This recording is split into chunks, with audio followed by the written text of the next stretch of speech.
This is a real scary story that happened more than 100 years ago. And as always at the end you will see real photos of these events. Today I will tell the legend of a hanged man whose body was turned into a mummy by the will of fate and enterprising businessmen and became an object of entertainment. This story has two beginnings. Moreover, it began in 1976, much later than the death of the person to whom it is dedicated. Elmer McCurdy lived much longer after his death than he had meted out during his lifetime. In December 1976, a film crew from Universal Studios deployed to the New Pike Long Beach amusement park to film an episode of the television show The $6 Million Man. At the entrance to one of the pavilions, to attract the audience, a kind of decoration was swung a dummy of a hanged man, into whose open mouth some of the visitors threw coins. While preparing the set, one of the director's assistants decided to move the gallows, and the hanged man lost his hand. What was his horror when, raising his hand, he discovered, protruding from the darkened flesh, a real human bone. It was not a dummy, but the body of a man. The body belonged to Elmer McCurdy. He was born in 1880. Until the age of 30, he supported himself with casual earnings, and then he returned to the army service. There, he did not show anything special, except that he was addicted to explosions, for which his reputation was pretty tarnished. Received in the Army pyrotechnic skills, McCurdy decided to apply in civilian life and become a safe cracker. But in the first case, during the robbery of the Pacific Express train, it failed.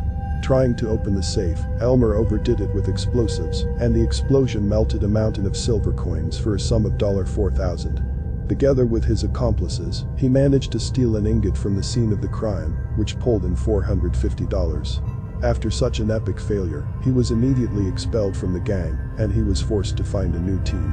In 1911, he participated in another train robbery in Oklahoma, which resulted in the possession of bandits was only $46 and 2 barrels of whiskey.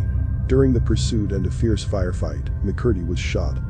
His body was decided to be embalmed and displayed in a window in the advertising coffin of a local funeral home in Oklahoma.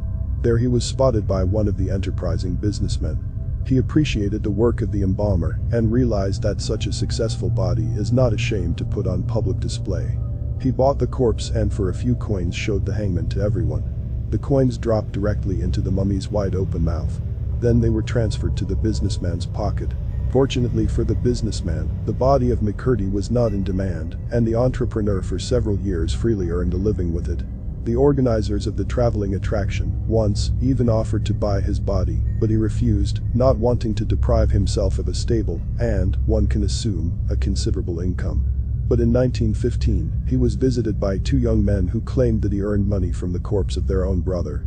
They demanded that the body be given to them immediately so that they could bury it in the family cemetery. The businessman had no choice but to comply. In fact, the brothers were the very organizers of the nomadic attraction Great Patterson Show, who hunted for the mummy for several years. They went on a trip all over Texas under the banner, "Here's a bandit who didn't give up." McCurdy's posthumous journey spanned 65 years.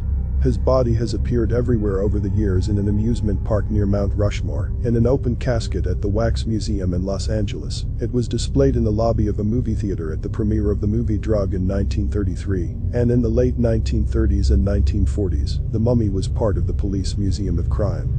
By that time, no one remembered not only the name of the deceased, but did not even suspect that this mummy once belonged to a living person. No one was going to bury him. By 1971, the corpse with the mannequin tag was successfully sold to the Wax Museum. How he ended up at the fair we don't know, but until Universal's TV crew discovered that the dummy was a human corpse, McCurdy hung on the Long Beach ride for 4 years. It was not until April 1977 that the wanderer Elmer McCurdy finally found peace at Guthrie Cemetery in Oklahoma.